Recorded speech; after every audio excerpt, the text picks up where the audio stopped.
সত্য সন্ধানী মন থাকিতে হইবে। যাহার মধ্যে সত্য সন্ধানী মন নাই, সে কখনো কোরআনুল হাকিম বুঝিবে না। জানিবার জন্য চিত্তের ব্যাকুলতা এবং দৃঢ় প্রতিজ্ঞা ভাব থাকিতে হইবে। কোরআনের যে তাফসির লেখক, সেই লেখকের বক্তব্যের উপর অকৃত্রিম শ্রদ্ধা এবং সমর্পণ প্রয়োজন।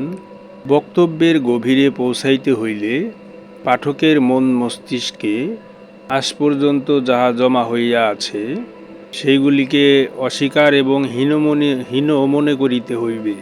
ইহার কারণ, আমরা বহু শতাব্দী যাবৎ কোরআন বিষয়ে যেইরূপ ভাবার্থ গ্রহণ করিয়া আসিতেছি, তাহা গোত্রীয় বিদ্বেষ দ্বারা রচিত এবং শক্তি বলে বহু শতাব্দী যাবৎ সমাজে দৃঢ়ভাবে প্রতিষ্ঠিত।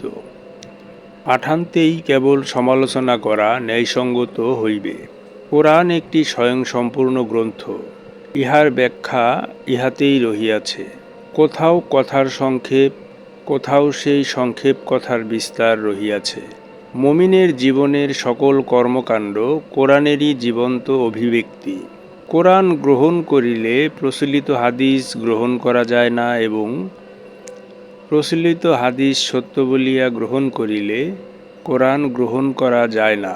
পবিত্রতার উপর দাঁড়াইতে হইবে, অর্থাৎ তাহাকে জাকাতি বা আত্মত্যাগী হইতে হইবে।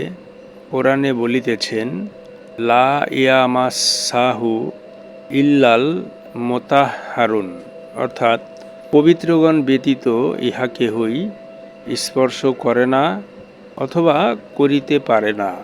পবিত্রতা অর্থ মনের গোলযোগ শূন্যতা।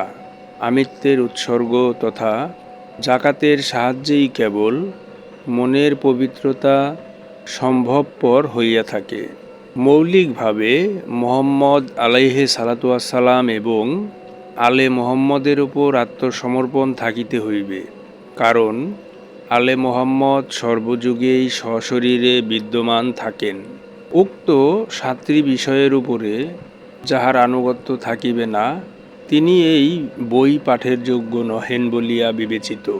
তাই তাহাকে অনুরোধ করা হইতেছে যেন তিনি ইহা না পড়েন, কারণ গোলযোগপূর্ণ চিত্ত নিয়া এই বই পাঠ করিলে তাহা দ্বারা গোলযোগ সৃষ্টি হইতে পারে।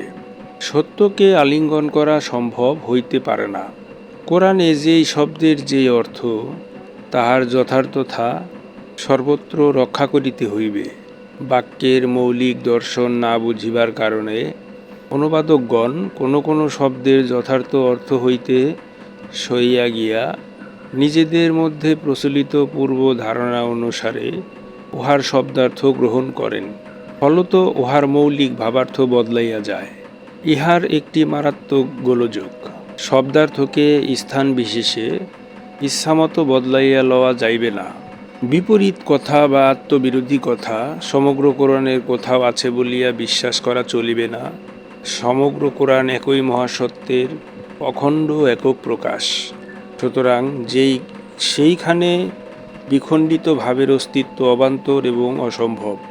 এই জন্য পূর্ব ধারণা ত্যাগ করিয়া নিরপেক্ষ এবং স্বচ্ছ মনে অগ্রসর হইতে হবে।